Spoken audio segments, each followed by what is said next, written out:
We are at 11831 Balmoral Lane. This house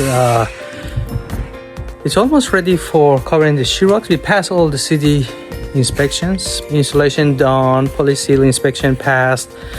We are excited to close the walls and start our cosmetic work. So stay tuned. This house is in Bunker Hill Village 77024. 6 bedrooms in Bunker Hill Village, half-acre land, and there is a pool for sure. Pool gonna be remodeled also.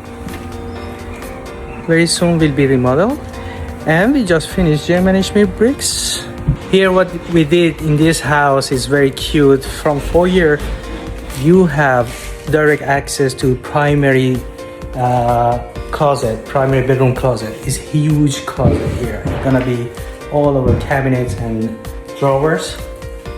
And here we have another access to goes to the primary bedroom, and then from there goes to the living area, and access to primary bathroom. Look at this huge primary bathroom. Shower will be there, freestanding bathtub over here. It's gonna be very interesting layout. You should see this house after finishing remodeling. If you need more information, please give me a call. My name is Arash, 346-232-8946.